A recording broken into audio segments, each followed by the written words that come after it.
Welcome, everyone, to another edition of CPG Insiders. I'm your host. I'm going to be Dr. Mark Young today. I really am Dr. Mark Young, but I don't usually say that. And, of course, Justin Gerard. And we have a guest that you have just been giddy. I have been fanboying for the last 10 minutes. Yes. I'm not ashamed of it. I'm not ashamed of it. Okay. No, Justin has been. Is giddy still a word now? Do you young people use words like giddy? So, anyways, our guest today is Angus Fletcher. Now, you've actually heard us talk about this book on the podcast before. Yes. And the book is called Primal Intelligence. And I'm going to set the stage right now. Every person listening, you need to go get a copy of this book. Either get the audio or get the book. Do what I do, get the book and get the audio. Because I actually read books and then listen to them when I'm driving. And the reason I do that is, especially if they're done by the author, I like to hear the author's inflection and hear the author's play on it. And of course, we'll be telling everyone to go get my new book when it comes out too. But right now we're going to focus on Primal Intelligence. The author is Angus Fletcher. And Angus is a PhD. So he is Dr. Angus Fletcher, PhD from Yale. He's a professor and director of the Leadership Institute at Ohio State Fisher College of Business. I know, I get it. No one's perfect. We're going to leave that alone, okay? His research has been called mind-blowing by Malcolm Gladwell, another amazing author. And I recommend his books. Life-changing by Breen Brown, and has been endorsed by psychologists and neuroscientists such as Martin Seligman and Antonio Damasio. He is the author of the instant national bestseller Primal Intelligence, as well, and we'll have links to the book in our show notes, as well as more than 100 articles and books, chapters on Cambridge University Press, Oxford University Press, Johns Hopkins University Press, Columbia University Press, and others. His work has been supported by organizations such as the National Science Foundation, the National Endowment for the Arts, the New York Academy of Medicine, the Academy of Motion Pictures, Arts and Sciences, which I am a member of, actually, and has been awarded the U.S. Army Commendation Medal for his groundbreaking research with classified U.S. Special Operations units into leadership and volatility, uncertainty, complexity, and ambiguity. And if you read the book, you'll get all those connections to that. So, Angus, it is an honor. We are so grateful that you decided to spend some time with our audience, because we are sure that you are very busy doing lots of different things. So thanks for being here. Yeah, it's an honor to be on with another real doctor, not one of those medical doctors, exactly. But an actual Isn't doctor. That true? Yeah, that's right. You know, people will say, well, you're not a medical doctor. No, they're not supposed to be called doctors. We're supposed to be called doctors. All they do is treat the body. We treat the mind. Correct. They're just physicians, not doctors. All right. What a start. Okay, don't. No, I already love this guy. Between that and he's Scottish, and keep in mind, people, because I grew up in a Scottish household, if it's not Scottish, it's crap. So that was the rule of my childhood. That and my grandmother telling me that I was as dumb as a stone. But anyways, let's start off. Justin, since you've been fanboying, I'm gonna let you have the first couple of questions here. Go ahead and jump in. Man, where to start? So when we're talking about the book, right? And if you could briefly, for everyone, Angus, describe what primal intelligence is, and like the 4 processes. Give a high-level synopsis of exactly what that is. Yeah, before I even get into the 4 processes, let me just say that primal intelligence is your ability to act smart with limited information. And the reason that that's so important is because computers cannot do that. The way the computers operate is the more information you give them, the smarter they're able to get, but also they are trapped by their need for information. And your brain evolved to be able to be intelligent without knowing a lot. And that's because your brain evolved in these ancient environments, which were very volatile, which were very uncertain. Why is that important? Well, first of all, there's a lot of volatility in the world right now, so you might need to be smart in ways the computer can't. But also, what's the most uncertain thing in the world? It's the future. So if you want to be smart in the future, it's not AI that's going to get you there. You're going to have to rely on this. And for a lot of us, that's a problem because this is not that great right now. So you've got to figure out how to speed that up. And so a big part of what I talk about in the book is how we work with U.S. Army Special Operations to sort of crack some of the secrets of human intelligence, how it is able in low information environments to be so smart. And if you want, I can break down some of those processes, but that's the basic gist of what primal intelligence is. And so you've got such a interesting story. I mean, starting at Michigan with neuropsychology, and then we just decide to, we're going to go to Yale and get a doctorate in literature. And I'll skip over the Army story. I'll leave that alone, Angus. People read the book to get that one. But, and then all of a sudden you're at U.S. operations and you're working in motion pictures. Like, your story is so fascinating on its own. So I'm just kind of curious, getting back to the beginning, what was, like, if we're going to write this story, what's the beginning scene or the problem you were trying to solve to get this and where you've landed going? Like, what were you trying to do? So I was just fascinated by the human brain. I was really fascinated by the human brain. And one of the reasons I was fascinated by the human brain is that there are so many extraordinary humans in history that have done so many things that I wish that I had done. Engineers, scientists, artists.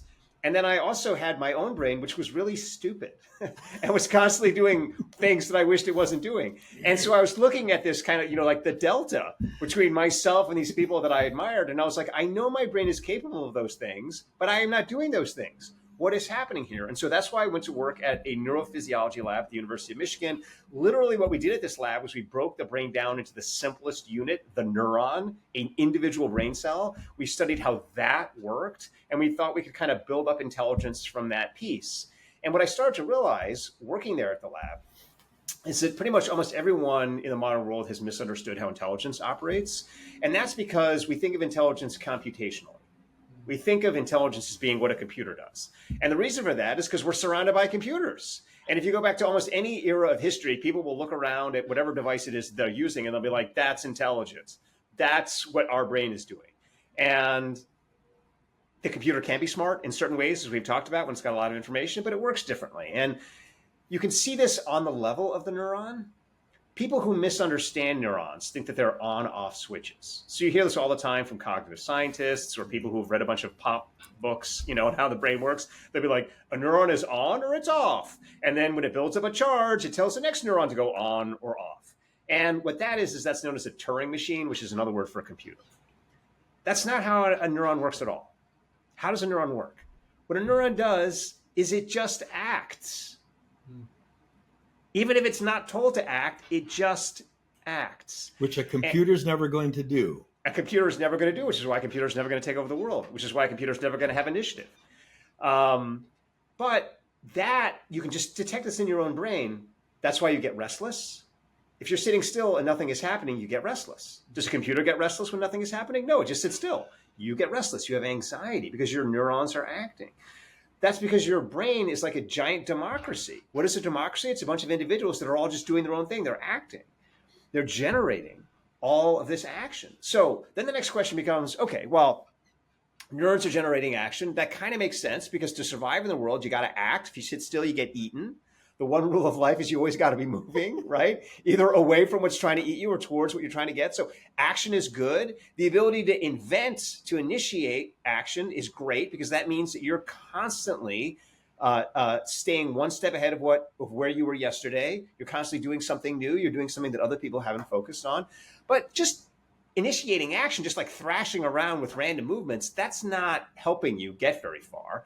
How is it that you take that primordial impulse in the brain to initiate action and make it smart? Like, how do you start to really access intelligence on a kind of fundamental level? And that was when I realized that what intelligence is it's the ability to chain together actions into plans that work. And another name for a chain of actions is a story, is a narrative. What makes you smart is your ability to invent a story of the future, a new story, a story that hasn't happened before, and make it happen. That's the secret behind every entrepreneur. That's the secret behind every scientist, behind every artist, is they saw a different story of the future and they made it happen. And so the question that I had is like, How does the brain do that?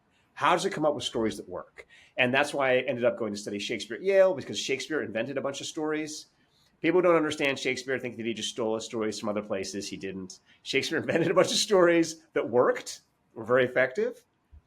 Then I went off to the Bay Area, got a chance to hang out at places like Pixar. They also invent stories that work. Spent a little time in Hollywood learning how certain storytellers, not everyone in Hollywood, invent stories that work. And then got to a chance to work with U.S. Army Special Operations, because they also invent stories that work. Those stories are called plans. So that's kind of a little bit of a story on me, but basically I'm interested in how it is the brain thinks in stories, and how it is those stories are not just there to communicate, they're actually there to make the future. Now, here's why I think this is important. I'm speaking to our listeners here for a moment.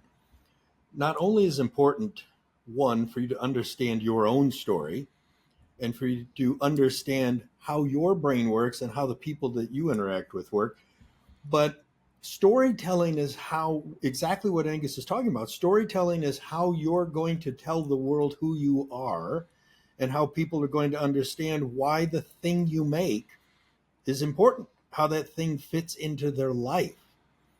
And that's what is so amazing about this book, as you know, because you really get into a lot of the storytelling, and you really get into a lot of, I can tell that you are a very big fan of the Bard in this in this book. But, and I get it, as a child, my childhood heroes were Ben Franklin and Thomas Edison, Mark Twain, and Blaise Pascal. Yes, I had pictures of those people on my walls when I was like 8 years old. I was very strange, Angus. No, that's great. You're so much smarter than me as an 8-year-old. I wish that I could go back to my 8-year-old self and put those pictures on my wall, because I can only imagine how much further I would be in my life if I had started where you started from. Yes, I was a young nerd who became the junior vice president of the Edison fan club, which, of course, Greenfield Village is very close to where I grew up. So we had the entire rebuilt Menlo Park thing and a whole Edison kind of world here in Detroit. So it was kind of easy to do that. But at any rate, when you look at how brains work, and you look at what's happening in AI, so many people in our industry, in every industry, are petrified that AI is going to replace everybody. It's going to supplant all the thinking. AI is going to now make all the new products. AI is going to come up with all the thinking. And I kind of go back to Dan Sullivan, who we talked about off air. Dan Sullivan always argues the fact that the best computer in the world is dumber than a goldfish. And his point is because a goldfish was born at least knowing how to swim and eat. And the computer can't do that. Would you agree with that position? And what would you tell people about their fear of AI and or how to use AI effectively? Computers run on data. Data perfectly predicts yesterday. So if you're in a situation where nothing is changing and nothing is new, I would vote for the computer over the goldfish. if I was in a warehouse and I needed to find where the box was that I put 3 days ago, I would ask the computer, not the goldfish. However, in 99.9% of life, I would go with the goldfish. Why? Because life is not a transparent, stable environment where there's tons and tons and tons of data that can be crunched algorithmically to identify trend lines and patterns. And the giant myth of the modern world is that somehow life is stable and that we can gather enough data to make these rational, probabilistic decisions. We can't. Life is constantly changing. The way to survive in life is to move faster than your adversaries. Life is not about optimization. This is another myth of the modern world. It's about innovation. Optimization is something that is possible in these stable environments where nothing changes, and you can kind of get these kind of small incremental improvements, get more and more perfect. Innovation is what you need to do anytime you're in a contested space. That's why if you look over the history of biology, species that optimize, in other words, species that get really specialized for one environment, they go extinct almost immediately. Whereas organisms that are able to adapt, like, for example, the human hand optimized for nothing, able to do all sorts of new things, right? Our Right. ancestors never imagined the uses that we would be putting our hands to. Some of them good, some of them less good, right? But all new. So yes, yes, computers can be intelligent in certain situations, and I don't want to denigrate them, but they're never going to be imaginative. They're never going to be innovative. And when you look at the challenge of the modern world, the challenge in the modern world is figuring out how to break through, how to grab attention, how to do something differently from other people. And all computers do is something mid. Computers basically take everything that's existed in the past, they homogenize it, and they find the average, statistical average of all those things. So they can give you the most average advertisement you've ever had. Exactly. Yes. And that's our point, folks, to what Angus is saying here. That AI is great if you want to make 30 different versions of an ad. And you tell it, it can play with some of the copy. It can play with some images. It can make a bunch of ugly babies for you really fast. The computer is never going to invent what happens in Vegas stays in Vegas. Right. It's never going to invent where's the beef. Because those things didn't exist. And those things are short and snappy. Yeah. So human intelligence is incisive. It's able to figure out the one thing that really matters. It's able to figure out the leverage point. Computer intelligence is bloat. It bloviates. Anytime you ask a computer for anything, it just gives you vast amounts of stuff, because it can't be incisive. It can't see the point. It can only see the pattern. Whereas a human, you can see the one thing that matters. Computers can't think in terms of one. They can only think in terms of constellations. So they lack that ability to be incisive. Is there such a thing, and I can argue this on both sides, and I want to see where you fall on it. Is there such a thing as human intuition? Yes, 100%. Yeah, okay, so let's talk about intuition, because intuition is something that, again, has been robbed from us in the modern world by Correct. computer thinkers. Yeah. So if you ask computer thinkers what intuition is, very famously, they follow Daniel Kahneman's definition. Won the Nobel Prize, obviously a very smart guy. He stole his definition from computer scientists, and that definition is a pattern match. So we're told that we have an intuition when we spot a pattern. As I discovered from working with U.S. Army Special Operations, it's the opposite of that.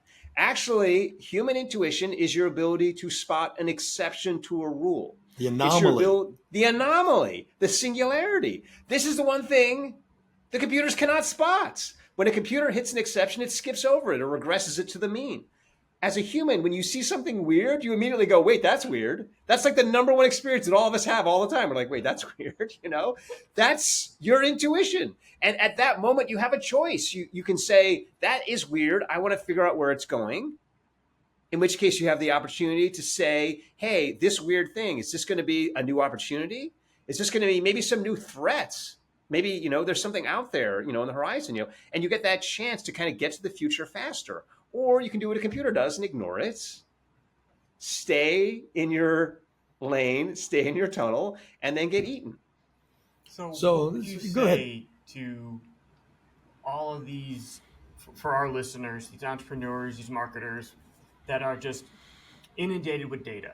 There are dashboards full of pages and data, and they're just stuck in there and they're driven by it.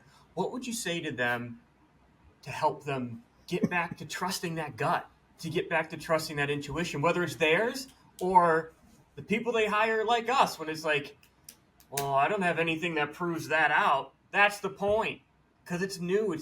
So how would you get them to make that switch? And you bring up a good point. I'll add this, Angus, that some people in the business world now have become so dependent on the computer model and so dependent on AI that they don't want to make a decision unless there's all this data to prove the point. And by then it's too late. It's too late because everybody knows it already. Okay, so this might be too much of a hot take for your podcast. I've never said this on any other podcast. No. Why does the Democratic Party suck? Why does the Democratic Party suck? It sucks because... Score! We're not even Carrie's from Ohio now. The Democratic Party sucks because it became obsessed under Hillary Clinton with following the polls. Mm-hmm. It became obsessed with data. Why is it that Trump disrupted the political landscape? Do you think Trump has ever looked at a number? Do you think Trump even knows how to count? No. Trump focuses on his intuition. He senses something and he goes for it. Does that mean that Trump is right about everything? No, but it means that he's moving faster than the Democrats. And you'll see the same thing in any environment. When people start getting obsessed with the data, they get trapped in yesterday. When people start trusting their intuition, they make a lot of mistakes, but they're able to rebound from those mistakes. And the whole point is realizing that the brain evolved with a bias to action. Your head is really small. It doesn't know a lot. How does it learn? It acts, it learns from feedback, it changes. The more you practice this, the better you get at it. And that means that, a lot of times out of the gate, your intuition is going to be incorrect. You're going to make a wrong step. But the more you practice that and the more you practice correcting, the better you get at that cycle of innovating, of growing, of changing, and the more able you are to outcompete your opponent. And so what's happened now is because so many people are using data, you're not seeing the penalty, the price for getting addicted to data, because everybody's using data. But that also means that you have a huge opportunity if you're going to take that risk and get off the data, which is that there's a huge opportunity out there to move faster than everybody else. And sure, that means in the short term, you're going to make some mistakes. But it also means in the long term, you're going to come up with things that nobody else is going to come up with. And those things are going to break reality and change the future. Is this an example of a Steve Jobs or an Elon Musk? Yeah, 100%. So, I don't know a ton about Elon Musk. I'll be totally honest about that, but I've done a fair amount of work on Steve Jobs, and absolutely.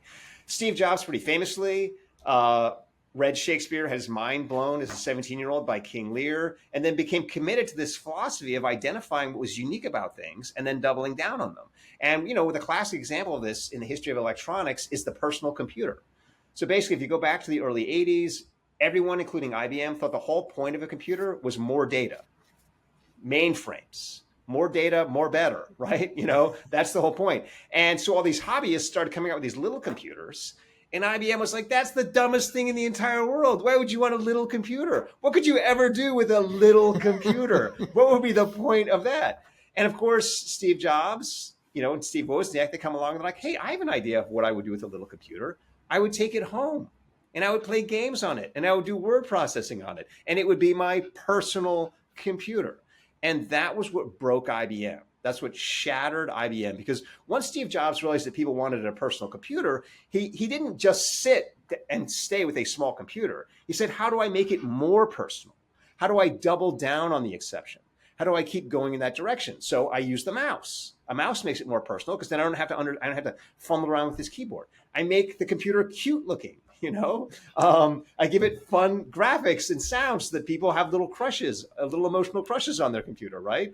That's what I'm going to do. That was the beginning of Apple. That's why Apple is now the biggest, most successful company in the world, because he spotted that exception and doubled down on it. And there are so many exceptions out there in the world just waiting to be doubled down on, all of which are missed by the data, all of which are missed by the spreadsheets, all of which are missed by AI. And this is the message I want people to grasp, that when you think about the most successful entrepreneurs in the world, anyone who's an entrepreneur, we started our career with people telling us no. We started the career with people saying that's a bad idea. And why is that? Because you said, I'm going to quit my job and I'm going to start this company. And what did people do? They regressed to the mean. They regressed to the average. No, you should keep a steady paycheck for a big company. Why would you go off and risk that? And what happened? You ended up being right. If things went well, you were right. And then you decided to do the next thing and people told you you're wrong again. Yeah. And so a couple of things on that. First of all, you probably weren't right as in your first step as an entrepreneur. It was probably a disaster. Why? Because you were doing something new. And anytime you do something new, it doesn't work, because every new idea emerges half-formed, which is to say that it is deformed, right? It just doesn't work. And so actually, as the entrepreneur, you have to learn through that cycle of failure. You actually have to hang in there through that initial moment where you're underperforming where you were. So I think that's a really key thing for people to realize, is that a lot of people think, oh, I'm going to become an entrepreneur, and then suddenly I'm going to trust my intuition, and then it's just going to work. No, it's not. You've got the learning curve. You've got to hang in there through that growth cycle. The other thing is, I think people say, well, if I don't be an entrepreneur, I'll just hang out and be mid and be average at this big company. Then I'll be safe. No, you're not going to be safe. You're going to get eaten. That is what is happening right now. Our entire economy is being crushed and collapsed because this psychology that has taken over America. So I think I can say this. I've already given you my hot take on politics. And I should say that, I'm not a political person. Like, I don't really like either party. So that was not meant to be partisan. It was just an observation. Let's just say a pox on all your houses. Yeah, basically, yeah. So I was not born in America.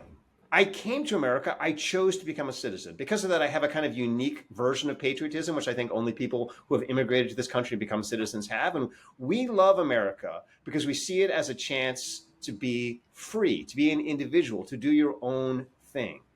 That culture is being lost in America. People have failed to realize that actually you get this great chance to be an entrepreneur. That America was founded by entrepreneurs, by pioneers, by people who were like, I would rather fail doing it my way than be told to do it the right way by somebody else. I mean, it's that kind of like stubborn individuality which made America. And we have created a culture over the last 20 years in America, which is just destroying that. AI. I'm going to show you something here from Dan Sullivan, the Bill of Rights Economy book that he wrote, which is America's founders created an entrepreneurial republic. I love it. This is Dan Sullivan. The country was built by entrepreneurs. And what's happening now with AI is a great example of everything that's going the other direction. So first of all, let's assume the best case for AI, that it's this all rational thing that tells us what to do all the time, and it's always right. What is that? That's called communism. That's actually the definition of communism, is centralized planning. There's a reason that the Soviet Union started the first Department of Statistics in the early 20th century, because they were like, let's get all the data, let's crunch all the numbers, and then that'll tell us exactly what to do, and then we'll have to stop thinking, So we can tell everybody how to be average. So we can tell everybody how to be average. That's exactly right, I mean, it's just a culture of mediocrity. That's what AI is. It's a culture of giving up the chance to fail, but also to succeed beyond expectations. It's giving all that up just to be mid. So let me ask you a question, and this is kind of it's philosophical and neuroscience at the same time. Are entrepreneurs something you can make, or are entrepreneurs born? Entrepreneurs are born. That's the bad news. The good news is that we're all born entrepreneurs. Okay, expand on that. We just forget. And so what that means is that you can remake yourself into an entrepreneur. So what do I mean by that? Okay, well, let's go back a couple 100,000 years to the origins of humans. We're living in small groups, maybe 20, maybe 30. At any moment, you're going to be the leader of your little clan. And the age at which you're going to be your leader of your little clan, you're probably going to be 20, maybe 25. Well, you're an elder spokesman by then. You're an elder spokesperson by then. And then what's going to happen to you and your little tribe? Total disaster. There's going to be an ice age. There's going to be a plague. There's going to be some catastrophe. And then you either live or you don't. You live if you're an entrepreneur. You live if you're able to say, I'm going to find a new way through this disaster. You live if you have the initiative to take your tribe through that hard time and find a better future. And if you live, you pass on your genes to all of us. All of us inherited the genes from those leaders, from those entrepreneurs, from those pioneers. We are here because they took the first step into the unknown and they won. So all of us in our DNA have that leader DNA. It's being socialized out of us by our society. And so as a result, a small number of people are born maybe with the stubbornness gene, which allows them to resist authority and recover that kind of primordial leadership. But it's in all of us. And that's why when I worked with the Army, I saw this. That's why you can take anyone and put them into a special operations pipeline and see them dramatically improve as leaders. All of us have that capacity inside us. Now, are you familiar with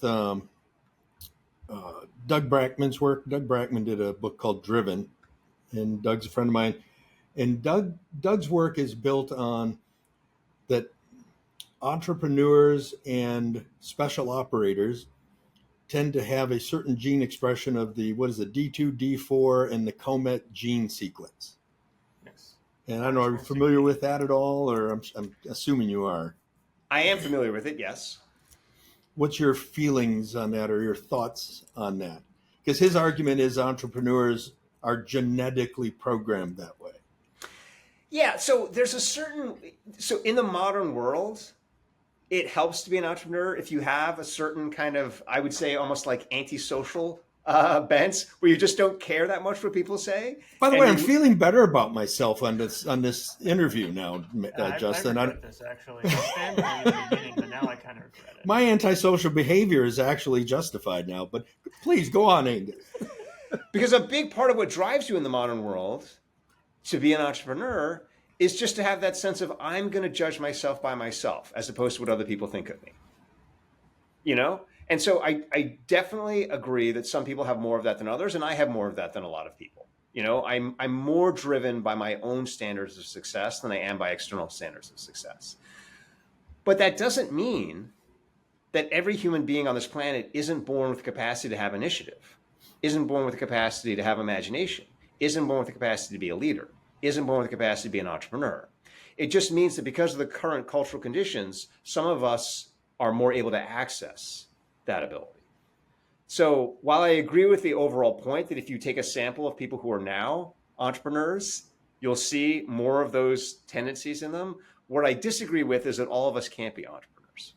So in a world where consolidation is the norm, where big companies keep buying all the small companies and we have fewer and fewer options, in a world where we're now placing more value on data than we are on intuition and leaning more and more on, AIs,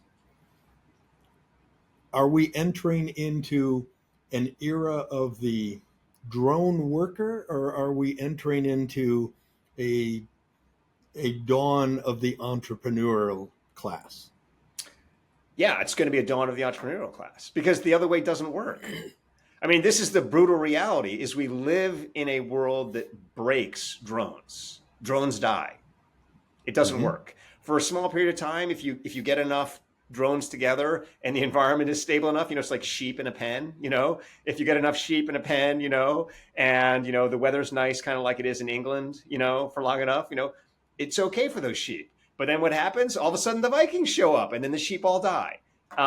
And what we're seeing now is a explosion of volatility across markets, across America. I mean, I think everyone feels on edge now. And so what you're seeing is people are being given the opportunity to go one of two ways. Either they're going to go backwards into the past, seek the herd, seek security in numbers, seek safety, and they're going to slowly drag themselves down and go extinct, or they're going to say, you know what, this is what I was born to do. Going back 200,000 years ago, I was born to thrive in volatility. And it's scary once you get started, just like it's scary the first time as a kid, you venture out of the house, or it's scary the first time you get on a surfboard in the ocean, you're like, this is a little scary. And then once you understand how to do it, you're like, this is being alive. Well, one of the things that I loved about the book was the concept, because this is something we always talk about with our clients, with our team, is that it's about becoming better planners, not making better plans. Because everything that we do, especially in what we do as far as marketing and advertising, this is what we tell every client. Look, as soon as we make this, we put it into the market, we're already going to find out all the places we were wrong. I'm telling you, we're going to figure out where we were wrong, because we are wrong. Doesn't matter how much data you have, it won't matter. There are things that we got wrong.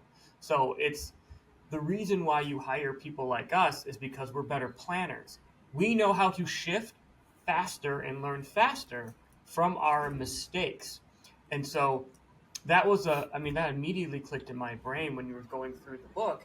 And so to kind of talk to the audience a little bit more about that concept and really breaking it down a little bit more than just my simplified example here.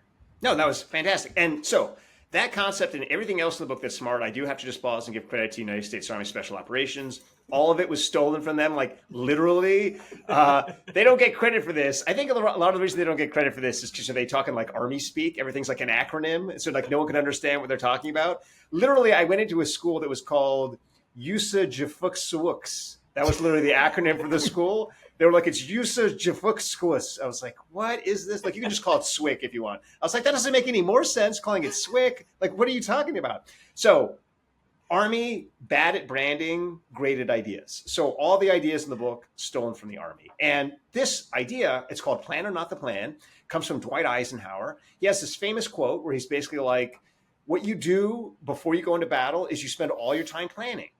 You plan for everything that you can imagine happening. And you don't just plan for every disaster, you plan for what the Army calls catastrophic success. What happens if you succeed in a manner that is so great that it actually exhausts all your resources, you know? Like all of a sudden, you know, so many people want to buy your cakes that you don't have enough ovens to sell your cakes. Like, what do you do? So you plan for all these contingencies. And then the moment you get into battle, you throw out all the plans. Because the purpose of making plans is not to develop the plan, it's to develop the planner. This is something we do. We do this really mean thing. So we take all the special operations training and we put it into elementary schools in Ohio because we want to train kids to be operators. We want them to operate. We want them to go out there and win. So what we do is we bring in the kids to this classroom and we work with them. We give them all special operations techniques, and then we ask them, you know, for like a really hard problem in their life that they're struggling with. And they'll say really intense things. Like they'll say, oh, you know, like my parents are always fighting and I'm afraid they're going to get a divorce. We're like, okay, well, that's the problem. You're going to come up with a plan for dealing with that problem. What's your plan?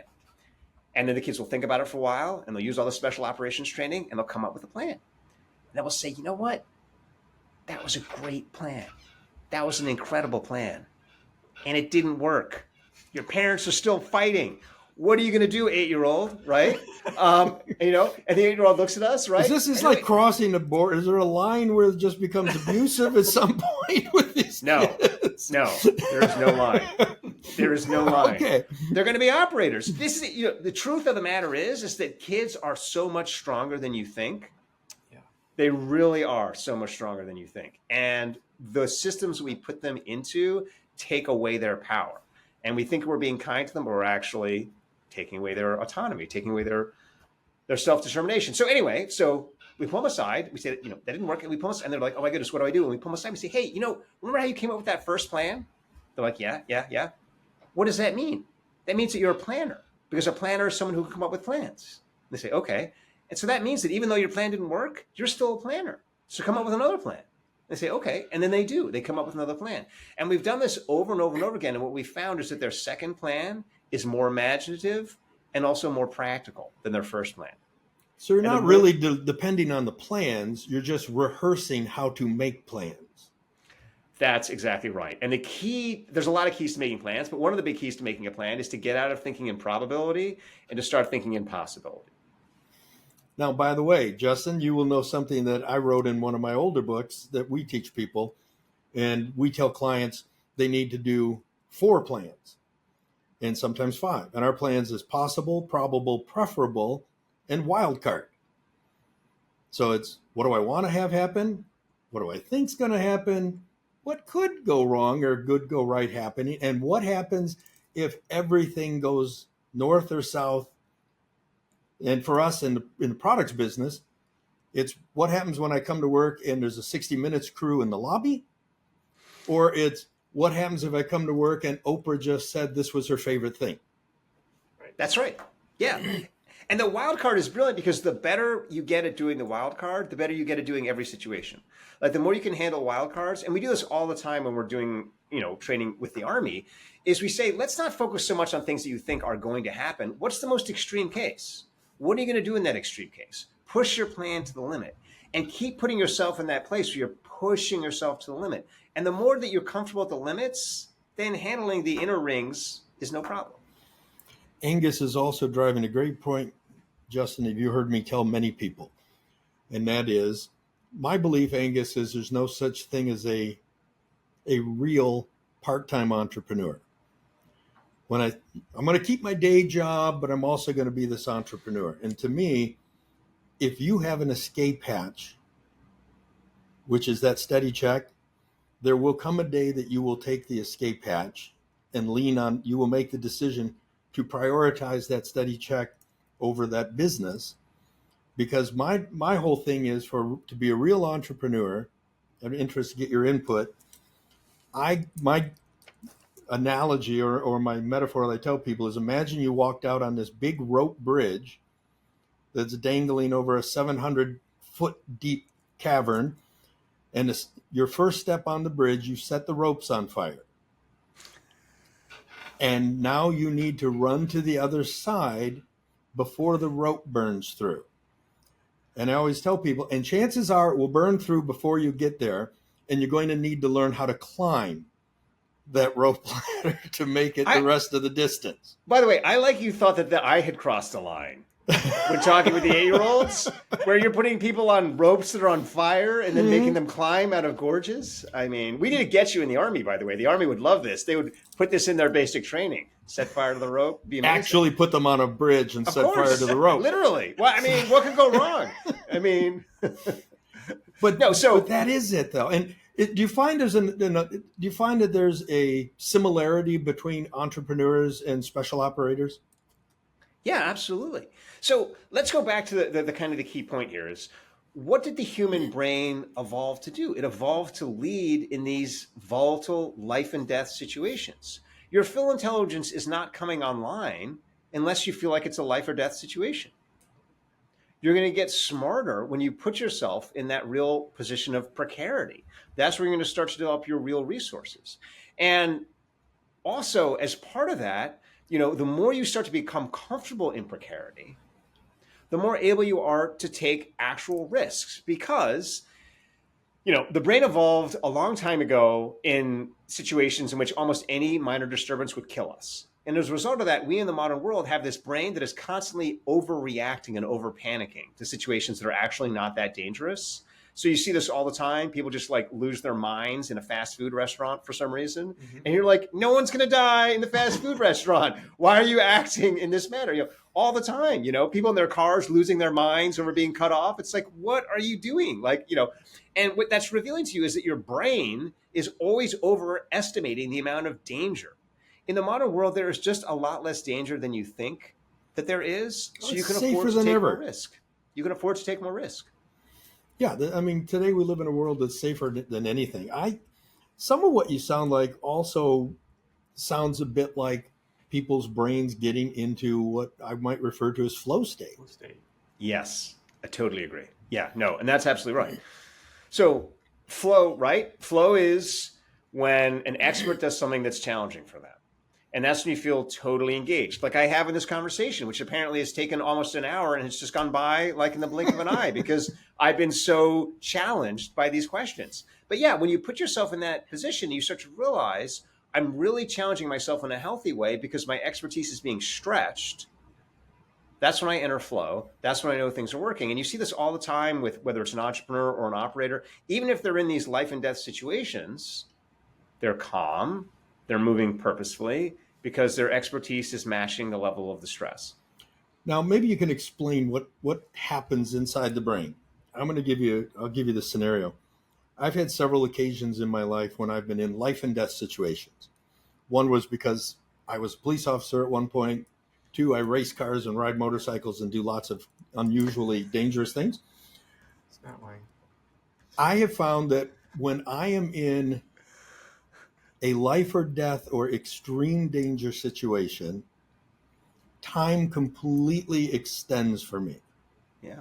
All of a sudden, an event that will last a second and a half or 2 seconds turns into a 5-minute conversation in my head about what's the next best thing I need to do here, and how can I adjust for this, and how can I move the vehicle in this direction, and how can I avoid the physical damage. So like I hit a wall, 2 years ago, I hit a wall in a car at 110 miles an hour. the car field. I was on a racetrack in a part of the car field, and I went into a wall at 110 miles an hour. My brain immediately said, okay, I can't control this because I hit grass. Grass is like ice. Now, you know how fast that was happening. From hitting the pavement to hitting grass to hitting a wall, what was that, a second? Maybe. My brain went to, okay, straighten the wheel up, get your hands off the wheel, get your hands over here so you don't break your wrists, pull your feet back, I went through this whole series of things I did to make sure that I had minimal impact from hitting it. What was happening in my brain that allowed me to have this extended conversation in a second? Yeah, so let's actually flip that around to find the answer. What happens when you're asleep? What happens when you're asleep is a whole bunch of stuff happens, right, that you're not aware of, right? 8 hours passes like that. It's the opposite phenomenon. So really what's happening when you're in that moment you're talking about in the car is you're not asleep. Definitely not asleep. Most of the time that you're out in the world, your brain is saving energy by just not running all those processes. Okay. What you see in those moments is how much more it's able to process when it feels that it needs to. And so it's not that time is moving faster or slower, it's that your brain is just accessing its full intelligence in those moments. And that most of the rest of the time you're essentially sleepwalking through life. So that it seems like things, right, are going at a certain speed, but that's just because your brain is basically asleep for half of each minute. Perfect. You went exactly where I wanted you to go. Now, how do we get our brains to not be sleepwalking through life more?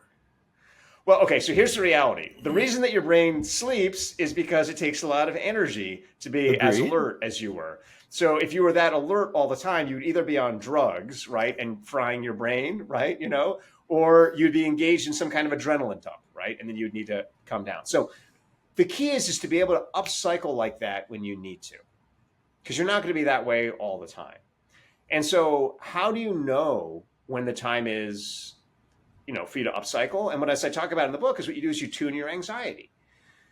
Your anxiety is your spidey sense. It's telling you when there's volatility in your environment. It's telling you when there are unknown unknowns. As the car was going onto the grass, all of a sudden there were a lot of unknown unknowns entering your life, including I might die. And is there a God? There was one known, I'm going to hit a wall. That's yes, that was exactly. The one known. You knew that, but you were unaware of what might happen, right, as a result of hitting that wall, right? Your whole life might change. Your life might end, right? All sorts of things. So you're entering a moment of extreme unknown unknowns. And so your brain is opening up in that moment of anxiety, right? That anxiousness is all of a sudden onboarding everything. And so what you have to do is you have to tune your anxiety so it's matched to the moment. What happens with most modern people is most modern people's anxiety is ill-tuned. So they get anxious over stuff that isn't a big deal. They waste all of their brain power slowing down and analyzing situations that are totally irrelevant. And then when they need their brain, it's not there because they've exhausted it. And then they sleepwalk through the stuff that's really important. So the key is to tune your anxiety. How do you tune your anxiety? As I talk about in the book, you process things that went wrong in the past so you don't repeat them. Most people are constantly reliving their past mistakes over and over and over again. They're getting anxious because they think that what happened in the past is going to happen now. They're caught in these continual flashbacks. It sounds to me like you don't have that problem because you're like, living your life and living your best life on motorcycles, right? So you probably aren't dragging a lot of anxiety from your past. I'm actually a carrier for anxiety. I don't get it. Yeah. I give it to other people. Oh, okay. There you go. He spreads it. Yeah. See, that's perfect. See, that's great. Like now the other part of tuning your anxiety is to focus on the near future, the more that volatility rises. And I talk about this in the book. And that basically what happens to a lot of people is they look too far into the future and they panic because there's so much uncertainty as opposed to being able to focus. So when you're racing a car around the track, are you thinking about what you're going to do on the next lap? No, you're thinking about what you're going to do on the next turn. Correct. And so that ability to be not in the present, but just one step ahead of the present is when you're sort of maximizing your brain. So it's an incredible observation. And I'll share this with you, Justin. When you look at eye tracking on really good race car drivers, their eyes are 2 to 3 turns up. So if you look at the best drivers, like a Max Verstappen or someone like that, you see their, because we're talking about road tracks, turn left and right. You'll see that they're in this turn here, but their eyes are 1 and 2 turns up, because your brain knows that whatever I'm doing in this turn, it's too late for me to do anything about. I'm already committed to it. But how I exit this turn can matter with what happens in the next 2. That's right. And so if you're on a track by yourself as a racetrack driver, we know that you're thinking 2, 3, maybe even 4 turns ahead. If there's someone right next to you, you're only thinking 1 turn ahead. Because as the volatility increases in your situation, right, you start to focus more on the immediate, because it's a waste of time to be thinking 3 turns ahead, because what your opponent is doing now might influence that situation to the extent that it's no longer valid. And so to your point, that's exactly what's clever about well-tuned brains, is they're able to focus on the moment that they have the most leverage. What could our listeners do to get their brains more tuned? So like we've been talking about, the key is to notice your anxiety, and is it matching the volatility of your situation? So compare it to reality. Compare it to reality. Are you getting stressed and anxious in situations where there's no reason to get stressed and anxious?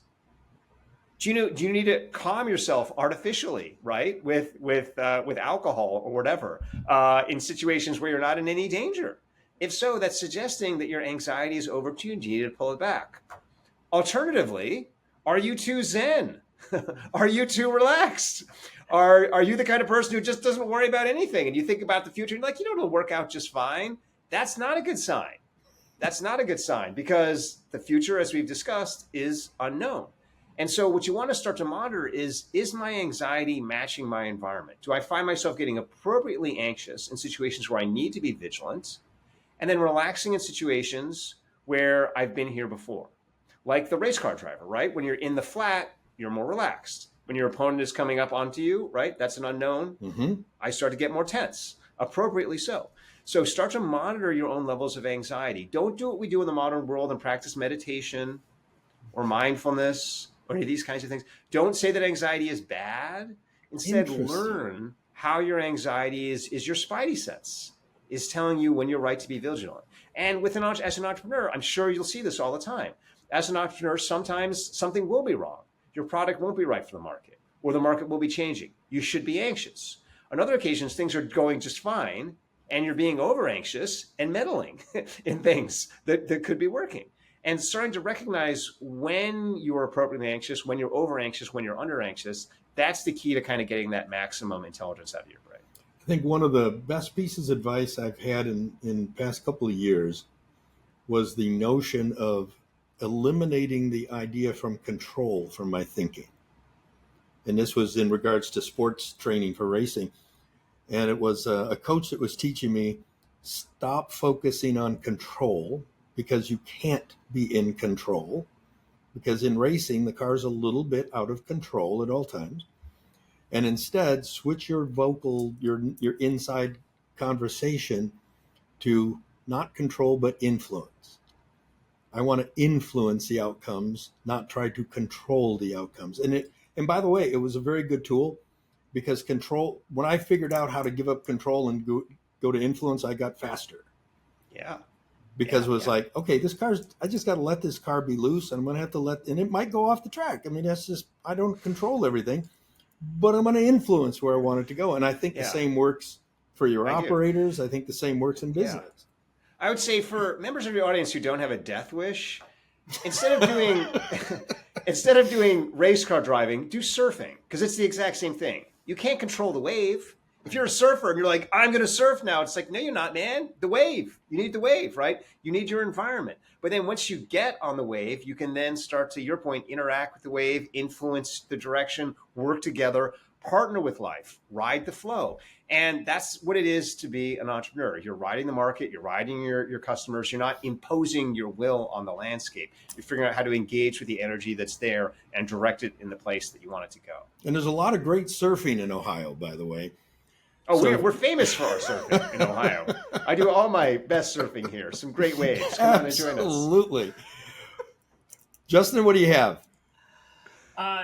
So there's a couple other key things. All right, get him out here so we don't keep this man all his entire life here, his whole adult life answering questions.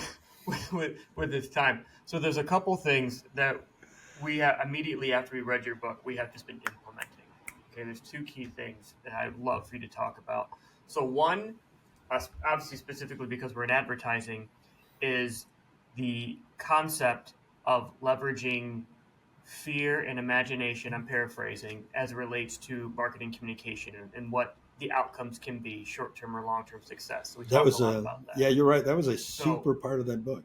that was a huge part for us that we've been implementing immediately, trying to explain to all of our clients about understanding these mechanisms. And if you're thinking about communications, again, from marketing perspective, what they actually do for you. And not to say that one is good or bad, but they accomplish different goals. So if you could expand upon that for the audience. Yeah, so this came out of a super interesting study that I was involved in, somewhat tangentially actually, where I got brought in by this company essentially that had been analyzing all the most effective ads in history, as they described it. And what they discovered is that most ads are just completely ineffective. And then a small number of ads have a strong short-term effect. Mm-hmm. And then a tiny, tiny number of ads have a long-term effect. And that long-term effect initially is a little bit smaller than those ads that have that immediate effect, but over time, it's tremendous.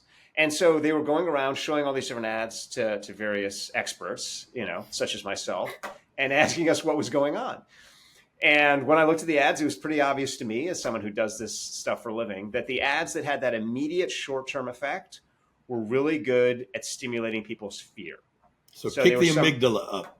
That's right, exactly. Some version of FOMO, whatever it is, oh my goodness, if you don't buy our product, you're going to die, or everyone else is going to beat you, And that's because essentially what fear does is it takes away the person's story. It makes them so scared, they feel like they don't know what to do, and they want a plan from somebody else. They want somebody else to tell them their next step. And this is kind of how autocratic regimes operate. They make you really, really scared so that you listen to them. So a lot of advertising works on that basis. The problem with it is that even though you get this short-term effect, it also means that the person is then immediately vulnerable to the next person who starts trying to scare them. And so what you find is that your brand doesn't stick with that person because that person is constantly jumping onto the next brand that is promising to fix their life or help them or solve their fears in some way. Is it also possible that and by the way, I'm the first person to tell you I have written hundreds of fear-based television and radio commercials because it's a quick way to move the needle. Yes. I mean, absolutely. We can spike the ball and we can sell something next Monday if we do that. That's right. 100%. But at what point do you start to condition your customer base? Because what was a fear before becomes norm. What was unusual before becomes a norm. So at what point do you condition your own customer to it's no longer a fear? I'm used to hearing it. I'm used to hearing it ring around the collar makes me a bad housewife. Do you finally get to the point of who cares if he's got ring around the collar? I mean, well, what you're talking about there is desensitization. And yes, you can desensitize audiences. However, I will say that as we see in our current environment, people can always get more scared. So I think that there are ways, if you were committed to terrifying your audience, you could find them if you were imaginative enough. The problem is that it's just not going to work in the long term because the more scared you make people, the more helpless you make people, the more likely they are to grab onto anything for support. And that means that the moment that you're not immediately in the picture, they're grabbing onto somebody else's product or whatever. So what we found about the ads that had this sustained effect was that they did not tap into fear. Instead, what they did is that they were able to join the audience's story to their own story. So the ad became part of that person's future narrative. The audience, instead of engaging their fear, engaged their imagination. So classic examples of this are, as I talk about in the book, Nike's Just Do It ad. Because the whole thing that happens there is you start to say, hey, what could I do in the shoe?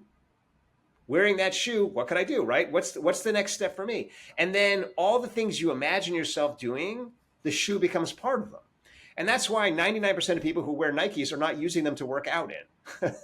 They're using them to live their dreams in some sense, right? Like, this is my life. This is my story. And so what you're doing there is you're saying, how do I get the person to imagine that product as part of their own narrative?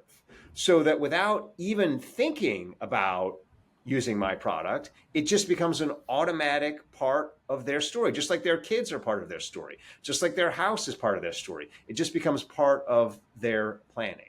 And Can so I that's do kind of what I both? talk about. Can I create a message that may have fear as a trigger, but then moves into their future as the message goes on? No, as I talk about in the book, that's because what happens is when you use fear, that replaces the person's story with your story. So instead Okay. of them, because, again, a simple example is we've been talking about, you've already heard my latent patriotism on this podcast. A simple example of that is America. Why do people like America? Do people like America because America is perfect? No, America is a disaster a lot of the time. But people imagine their own story as America's story. And because of that, they are bought in on the brand.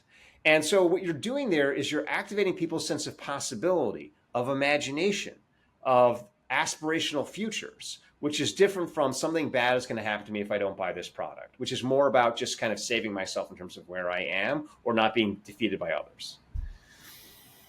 Folks, I want to go ahead. We got to hurry. What's your last question there, Justin? So the last question is, so there's another quote from the book that I use constantly with all of our clients moving forward. So we talk a lot about how we're developing strategies for our brands and our clients. And when we're going through developing strategies for them, what we kind of talk about is we talk about developing experiential strategies. And those experiential strategies go far beyond just what's in your TV ads. This goes into every single touch point any individual ever has with your brand. That's the janitor that works in the building you may work in, that's your employees, that's you name it, right? And so there's a quote that you came from the book and that I use all the time, which is that breaking down the different stories of your business, where strategy is a story of what you want to do, operations is a story of what you're actually doing, and then marketing is the story of what you want people to think you're doing. And great organizations have all of those stories aligned. So my question is, everybody and most entrepreneurs we talk about, when they think of story, they're immediately, maybe because they're talking at advertising, but they think of advertising. That's where their brain stops. So what would be the first thing that you would say if you're walking into a business presenting this concept of story thinking, and how would you frame it to get them to, again, think differently, using Apple's phrasing, to understand that this work is all about scaling your business. It goes far beyond just communications. Yeah. So the most effective stories are true stories. True stories are more effective because when you tell a true story, it lasts through time. And then that builds your reliability. That makes everyone say, hey, what the guy told me was correct. I'm going to trust this guy in the future and I'm going to keep going with this story. So what you want is you want to tell a true story. And so many companies do not want to do this. So many companies want to engage in some kind of false marketing where they're like, what do people want to hear? This is why so many relationships go bad, is instead of saying, let me explain to you who I actually am, and then you explain to me who you actually are, and let's figure out how to work on this together, right? People are like, what does this person want me to be? Let me figure out how to convince them that I'm that long enough to get from them what it is that I want from them, and then I'm sure it'll work out from there. No, it won't, because you're lying. So true stories are more effective. And what that means on a brand level is, first of all, you've got to go into your company's DNA and figure out something that is true about yourself that's going to break through. That means that there's something about you that is unusual, that's different. And those are the parts of yourself that you're usually least likely to want to disclose. If you think about your relationships with your friends, the friends you've had the longest in your life, the reason that you guys are friends is because they know the parts of your life that you don't want to share with other people. It's a good point. That's how you build trust. Yeah. It's the same thing with a company, right? You've got to start to surface those things. And then you've got to say to yourself, okay, if there are parts of my story that I don't like, rather than ignoring them, I need to change them in my operations. I need to change them in my strategy, right? If I'm doing things that are inconsistent with the branding that I want to put out in the world, then I need to change my operations. Or if I want to put this marketing out in the world, or I don't want to change my operations, then I need to figure out how to market my way in an honest way that spins what everybody else might think is bad into something that's positive, right? Figure out how to explain to people why I do it this way. Why is there something different about the way that I operate? And it's that whole process of going back and forth between your marketing and your strategy and your operations. In other words, the story you're telling to the world and the actual story, it's the tension between those that puts pressure on both to be their best selves. So that's why good marketing helps operations. Because as you're telling your story, you're like, oh, this is what we're trying to be. Let's go back and explain that to everybody else in the building so they understand what it is that we're trying to be. And if we're not being that, let's figure out why we're not being that and fix that, you know? And then at the same time, as you're kind of focusing on your operations, is you're identifying like, what is actually our edge here? What are we actually doing differently? And then how do we figure out how to tell that story to people rather than just coming up with some canned marketing device? I can't tell you the number of commercials that I watch where I'm like, that was an interesting commercial. I have no idea what it has to do with the product. We see it all the time. The majority of advertising is horrible. Yeah, it just most of it's really bad. It just grabs your attention, and then you're like, that leaves me with no desire to buy that product, understanding what that product is, right? It's someone creative, and it's because of this myth in advertising that people make these associations, and so they're like, oh, now they associate. The human brain does not work associationally; it works narratively. You have to explain to people why it is your product is going to help them in some way, or else they're just not going to buy your insurance or buy your candy bar or whatever. So that's how these two things work together. And it's that process of being really honest and bringing in a good marketing team, being honest with everything that's going on in your corporation, allowing them to see what's different and unique about you, surface those things that are different and unique, start to put those out in public, start to figure out how to make those things that are different connect, because, people don't always like things that are different initially, but once they do like things that are different, they really like them, because another word for different is special, and that whole process of bringing in a good marketing team improves your operations, improves your strategy, and then your whole company starts to work together. And I like to remind people that the unconscious mind, which is where most of the buying decisions are made, is a literal thinking machine. It thinks in literal terms. So stop trying to show all of this crazy ethereal things on the screen that people can't possibly connect to you. I mean, if you want to see a great example, go take a look at the most recent work for Jaguar and try to figure out, how does it sell a car? Because it doesn't. Angus Fletcher, Dr. Angus Fletcher, because he's a real doctor. So this has been amazing. We love the book, folks. I want to remind you, there's be links in the notes to it. Go get the book. Get the book, get the audio. Primal Intelligence, go do it. Yes. Angus, this has been amazing. It has been so kind for you to be here. And I mean that in all sincerity, and I hope I get to connect with you again in the future. 100%. Thank you, Doctor. Thank you, Justin. It's been a huge pleasure to be on the podcast, and I look forward to a continuing relationship. Absolutely. Folks, if you enjoyed today's podcast, not only go buy the book, go leave us a 5-star review. And if you're not subscribed to the podcast, hit the subscribe button. Send a copy of this to one of your entrepreneurial friends. And we will see you on the next episode of CPG Insiders. If you're looking to greatly increase sales on your CPG product, don't hesitate to contact us at Jekyll & Hyde Advertising and Marketing. By the way, the only advertising agency with a guaranteed result. Just go to jekyllhydeagency.com or feel free to give us a call at 800-500-4210.